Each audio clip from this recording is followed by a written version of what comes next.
So, guys, first thing I've got to say is I, like many others, had not heard of you before until we were sent the album about a year ago.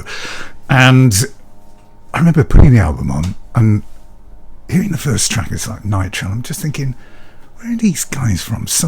No. The Netherlands. Southern Netherlands.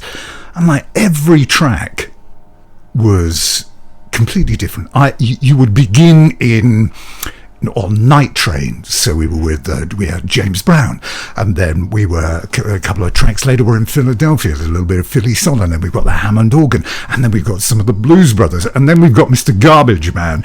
And I'm thinking, where have you come from? Why haven't you been to the UK before? And why are you not more well known than you are? That's a good question. There was about 8 questions in there. So why have we never been to the UK? Yeah. It's weird. First, I think for many years, we thought it was just a very large step to come to the UK, or we were more, our minds were more occupied with like playing in Germany and playing in France and Spain. And then when maybe the time had come for us to go to Britain, Brexit happened, and we thought we couldn't go to Britain anymore. And so then our focus, we're sorry about that. Yeah, but when we once we started doing it, sometimes you put off something for such a long time that it becomes like this big thing. We also have that with going to the United States to play. Like, we've never played there, and the longer it takes us for get there. But there's got to be some reason there, because your music would appeal across the board. Your level of musicianship is quite frankly staggering. I've just been watching you doing the warm up out there, and it's amazing. And everybody that I'm stood next to were talking, saying, "Did you know them?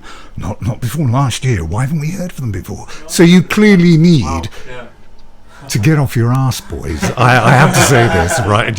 You need to be doing a bit more than the Netherlands and Germany. We got something going now, because we're coming back in March, so we have like 10 dates. Yes. And then we're already planning something for September, so we got something rolling now. I think it's You were on a platform. It was called. You have to tell me if I get this wrong. The Kunstbande. Kunstbande. Right, so this is you in 2007, which is a platform for Dutch teenagers, 13 to 17, to showcase. And you were apparently the first act that had ever appeared where there was no critique. It was all tick every box. Yeah, apparently. Yeah, but we were doing something pretty unique for such young kids at that time. I mean, no one around us played like classic rock. And we were a bunch of teenagers, 13, 16, 17 years old, and we were playing in the style of The Doors and Deep Purple and all that kind of stuff. So it felt like something new. Of course, it wasn't something new. So how did you get into this? Because I imagine when you're growing up, your friends aren't listening. I mean, because you're still in your 20s. When you started this, you were in your teens, 12, 13, 14. It was 13, Yeah, so I don't imagine that your friends were listening to Deep Purple or The Doors.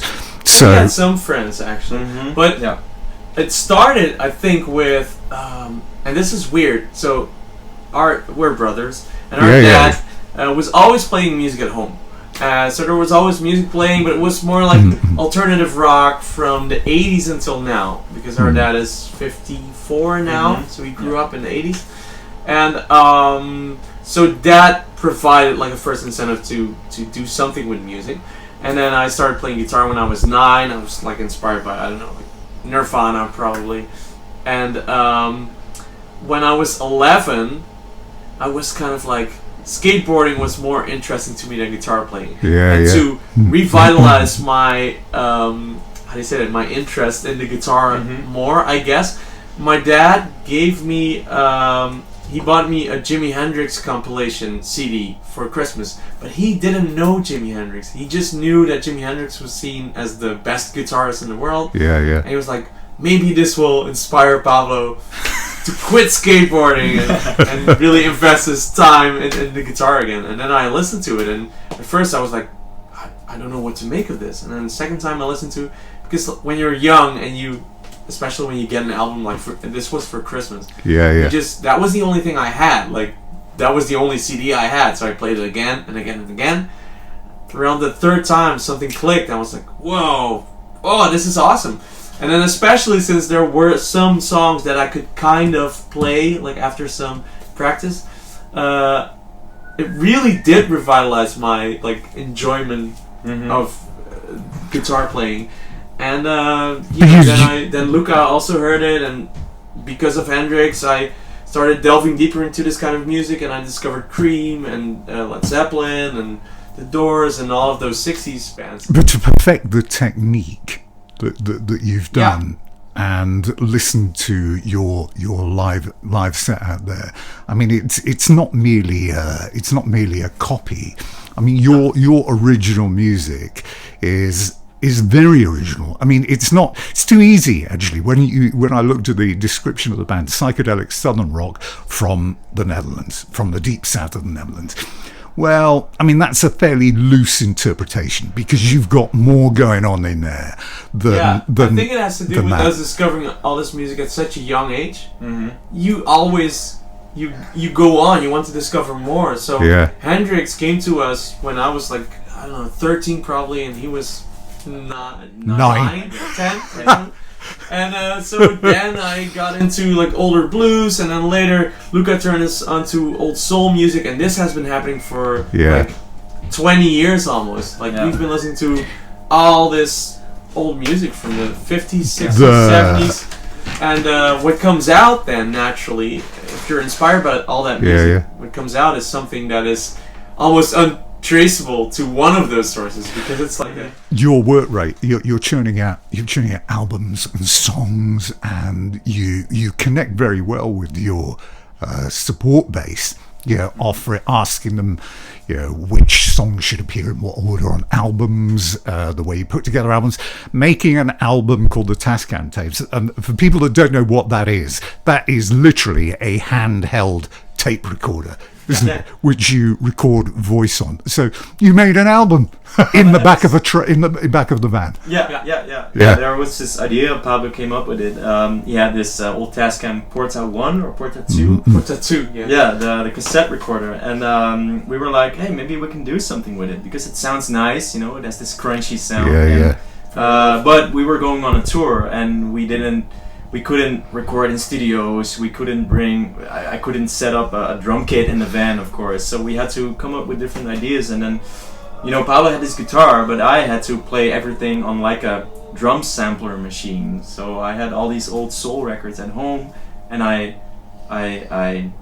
recorded some drum intros and some drum breaks on that machine, and that was all I had. So it was like totally different from the way we would record normally.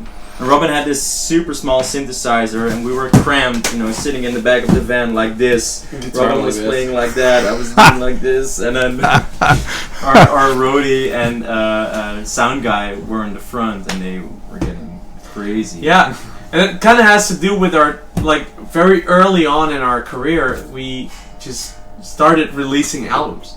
Like, it didn't take like 5 years of preparation for making that first album. We just went and made it. Basically, we were so young that we didn't have like we weren't nervous or anxious about it. We were just young and like, oh yeah, fuck it, let's do it. We didn't think. And then we did another one and another one and another one. So by the time we made our 7th album, we were like, we know how this works. Let's try something else. What is the plan going forward? I mean, it seemed almost as if you were releasing too much music because people couldn't actually get into what you've just released, say Wolfpack, and sit and listen and get to know it and get to like it and everything else, because there's something else come out and then you put that back there. So do you now need to just slow down on the output, maybe get out and do more live gigs in places you've never been to, or places that you need to be in more to get more recognition?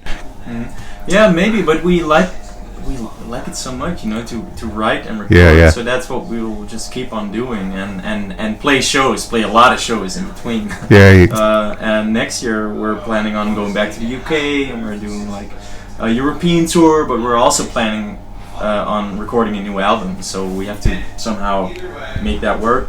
But eventually we will be. The latest album then that you brought over here. How's it gone down with the crowds here in the UK? How have you found the tour? Well, we're only just starting in the UK, so you know this is a support tour. We're supporting Jared on this tour, so it's not really our audience yet. But in March, hopefully, a lot of people will show up, and so yeah, we're just starting in the UK. Fine. Right, guys. It's been a lot of fun, though. I mean, and we've been. Oh, come in. Come in. Oh. There's a code here. Oh. So sorry.